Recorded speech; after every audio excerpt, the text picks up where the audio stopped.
कैसे हुई 11th class? सब अच्छे ही है ना? अपनी लाइव क्लासेस कंटिन्यू चल रही है सॉरी, और अपना सिलेबस भी क्या है, कंटिन्यू हो रहा है। ऑनलाइन क्लासेस के माध्यम से अपन गद्य भाग पढ़ रहे हैं, जिसमें अपने 3 चैप्टर क्या है, कंप्लीट हो गए हैं। हुए है ना? कौन कौन से राइटर आ गए अपने? सर्वप्रथम अपने प्रेमचंद, ठीक है, ऐसे राइटर लेखक थे ना, क्या नाम था? नमक का दरोगा। फिर अपन ने लेखिका पढ़ा, कौन सी लेखिका थी? ये भी क्या है, सबको ध्यान में है कि नहीं? सर्वप्रथम क्या पढ़े? प्रेमचंद, नमक का दरोगा, कृष्णा सोबती, मियां नासुरुद्दीन, ध्यान है ना? क्या थे? खानदानी नान भाई थे। फिर अपन ने पढ़ा है सत्यजीत राय। सत्यजीत राय अप्पू के साथ क्या थे? 2.5 साल। क्यों थे? वो सारी डिटेल आपको बताई है और सबने पढ़ ली होगी, ऐसा मैं क्या है समझती हूँ, क्योंकि उनकी पाथेर पंचाली जो मूवी थी उसका एक अंश है जो 2.5 साल में बनी थी। अप्पू उनका प्रमुख पात्र था, इसलिए अप्पू के साथ 2.5 साल उस चैप्टर का नाम रखा गया। आज अपन क्या पढ़ रहे हैं, कौन से अपने लेखक है? ऊपर भी आपको नाम साफ दिख रहा है, बाल मुकुंद, क्या है? बाल मुकुंद गुप्त। दोबारा लिखने की आवश्यकता नहीं थी, लेकिन जो क्रम बदलता है ना, इसलिए मैंने यहाँ लिख दिया है कि ये पहले कवि है, सॉरी लेखक है कृष्णा सोबती, दूसरा चैप्टर, सत्यजीत राय तीसरा, बाल मुकुंद गुप्त क्या है, चौथा, जो कि जिसके बारे में आज थोड़ा बहुत अपन पढ़ेंगे। आपके चैप्टर का नाम प्रेमचंद का कौन सा है? नमक का दरोगा, जिसमें कर्तव्य निष्ठता के बारे में, ईमानदारी वक्ता के बारे में क्या है, बताया गया है।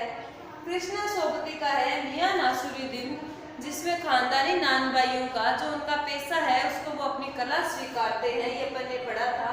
सत्यजीत राय का अप्पू के साथ 2.5 साल, क्या पढ़ा उसमें? पथेर पंचाली जो मूवी है, एक जो निर्माता निर्देशक होता है उसको सर्वप्रथम फिल्म बनाने में किन परिस्थितियों में, किन कठिनाइयों का सामना करना पड़ता है, क्या उसकी जिज्ञासा रहती है, ये सारा अपन ने पढ़ा है। बाल मुकुंद गुप्त विधायी संभाषण जो आज पढ़ेंगे, जब अपना देश अंग्रेजों के अधीन था और अंग्रेजी शासक अलग अलग शासक जो आ रहे थे और यहाँ क्या है, राज्य कर रहे थे, अपना पदभार संभाल रहे थे और भारतीयों का शोषण हो रहा था। अब भले ही शोषण किसी व्यक्ति का हो, किसी जानवर का हो, शासक की आतताइयों से सबको क्या है, कष्ट झेलना पड़ता है। उस जो शासक होता है उसके अधीन जो व्यक्ति होते हैं उनको भी, और जो आम जनता होती है उनको भी उनकी उसकी आतताइयों से परेशान रहना पड़ता है।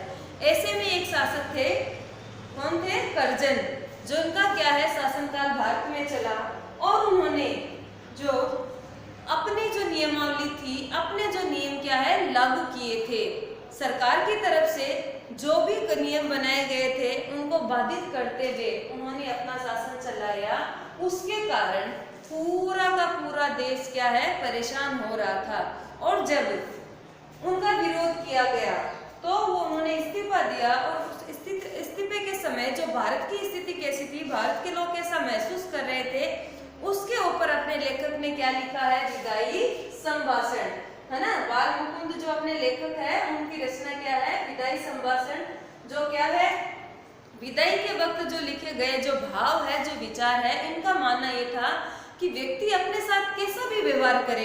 आज की स्थिति भी अपन देख लें कि कोई भी व्यक्ति का व्यक्तित्व भले कितना ही खराब क्यों ना हो, हमारे साथ बुरा बर्ताव किया गया है ना, लेकिन जिस दिन वो अपन को छोड़कर जाता है ना, तो अपन भावुक हो ही जाते हैं। कैसा भी व्यक्ति हो, अपने जो इंसानी प्रवृत्ति है, जो मानवीय प्रवृत्ति है, अपनी जो स्थिति है या अपने जो भाव विचार है, उस कारण से हम क्या है, उस व्यक्ति से जुड़ ही जाते हैं।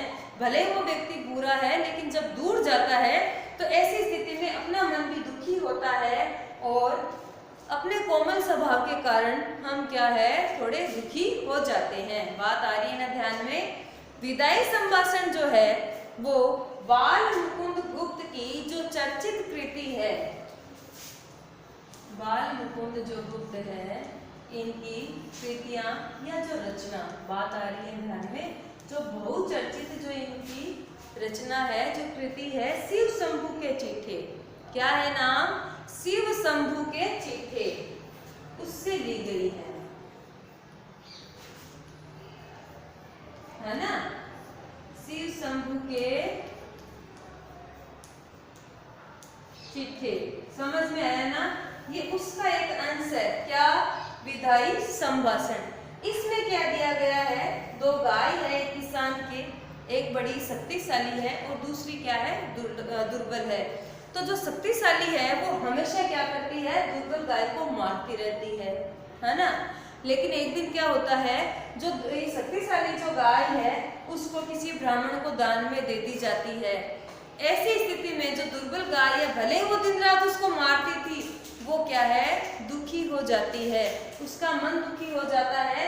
वो अकेली वहां रहना क्या है ठीक नहीं समझती, भले ही वो उसके ऊपर अत्याचार कर रही थी, लेकिन उसका मन उदास हो जाता है उसके जाने से, और वो चारा पानी भी एक दो दिन के लिए नहीं खाती है। समय के साथ सब क्या है, आदी हो जाते हैं।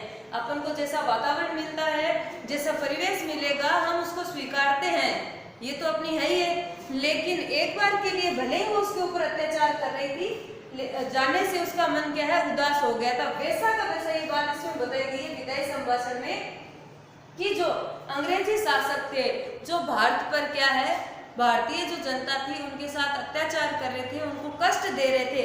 लेकिन जैसे ही उनका विदाई का वक्त आया तो कुछ ना कुछ उनकी अच्छाइयां या उनकी बुराइयों के साथ ही पूरी जनता क्या है, भावुक हो उठी थी। ये तो अपने चैप्टर की या जो विदाई संभाषण है उसकी बात कर ली है। पहले मैंने आपको अपन के 3 चैप्टर पढ़े हैं उनके बारे में बताया, चौथा चैप्टर आज अपना चल रहा है बाल मुकुंद गुप्त का। अब थोड़ा इनका परिचय के बारे में अपन शॉर्ट में जान लेते हैं, डिटेल में अपने नेक्स्ट क्लास में पढ़ेंगे। बाल मुकुंद गुप्त जो है वो क्या है, भारतेंदु युग के हैं। बात आई ना ध्यान में, कब के हैं, भारतेंदु युग। भारतेंदु जो युग था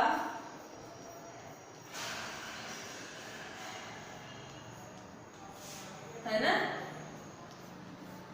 अब आपके मन में ऐसा आएगा ये भारतेंदु युग था कब, बात आती है ना ऐसी मन में, या फिर इनकी रचनाएं भारतेंदु युग से लेकर द्विवेदी युग के क्या है, मध्य मानी जाती है।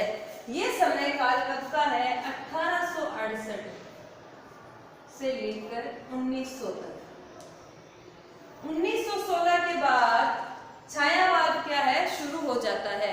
अपना जो साहित्य क्षेत्र है उसको अलग अलग काल में क्या है, बांटा गया है। उसके आधार पर बाल मुकुंद जो गुप्त है वो भारतेंदु युग के कवि है, ये लेखक है, और 1868 से 1900 तक इनका क्या है, भारतेंदु युग का समय सीमा है जो आपके सामने है। या इनको भारतेंदु युग या द्विवेदी युग के मध्य के क्या है, लेखक माने जाते हैं। बात आई ना ध्यान में।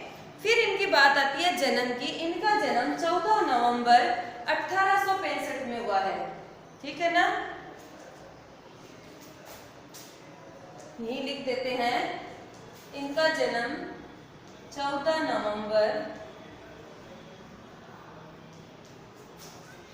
1865 में। मैं आज अभी आपको सिर्फ बोल के ही बता देती हूँ, डिटेल में अपन कैसे लिखते हैं। परिचय इसलिए आपको बताया जा रहा है कि जब भी आपका 6 नंबर का क्वेश्चन आया तो आपको चैप्टर के बारे में और आपके जो राइटर लेखक है उनके बारे में आपको जानकारी होनी चाहिए। बात आ रही है ना।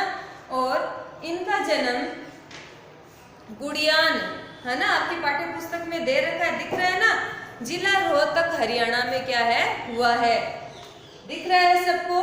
माता पिता, इनके पिता पूरनमल और इनके पितामह कौन थे, गोवर्धन दास थे। और 15 वर्ष की आयु में ही इनका क्या है, विवाह हो गया था। लेकिन सर्वप्रथम इन्होंने शिक्षा उर्दू भाषा में ग्रहण की और उसके बाद में इन्होंने हिंदी भाषा भी क्या है, सीख ली है। इस बात को अपन ध्यान से रखेंगे, आई ना बात ध्यान में। फिर अलग अलग समय काल में इन्होंने अपनी पत्रिकाओं का संपादन किया है और अल्प आयु में अर्थात 42 वर्ष की आयु में इनकी क्या है, मृत्यु हो गई थी। आ रही है ना बात ध्यान में। 42 वर्ष की आयु मतलब 1865 में जन्म है और 1907 में इनकी क्या है, मृत्यु हो गई है। मैं डिटेल में आपको बताऊंगी, लेकिन सर्वप्रथम आगे बढ़ने से पहले एक बार पीछे का दोहरान करना क्या है, जरूरी है। और इसीलिए मैंने इन चारों चैप्टर के बारे में आज आपको फिर से बताया है, क्योंकि एक बार रीड किया और अपन छोड़ देते हैं।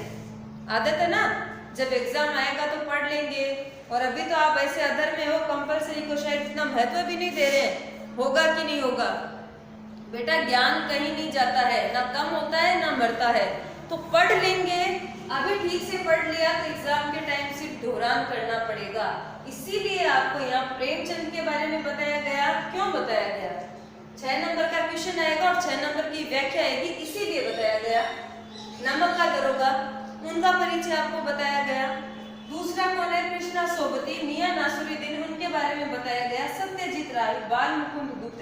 इन 4 चैप्टर में से है तो 10 चैप्टर ना, पर अभी तो 4 पढ़ रहे हैं, तो 4 का टारगेट ले, और 4 में से 12 नंबर में से 6 नंबर की एक चीज तो आ ही जाएगी।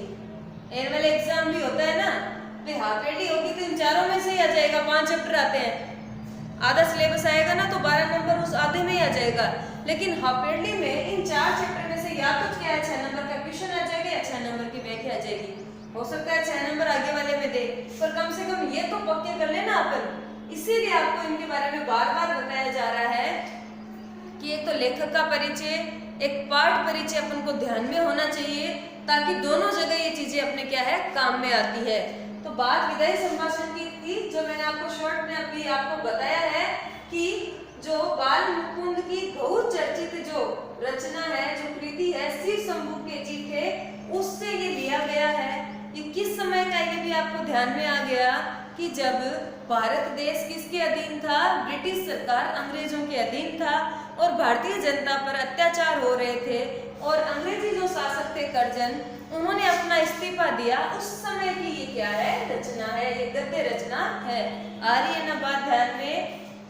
नेक्स्ट वीडियो में अपन बाल मुकुंद गुप्त के बारे में डिटेल से जानेंगे और चैप्टर के बारे में जानेंगे, अर्थात चैप्टर क्या है, पढ़ेंगे। धन्यवाद।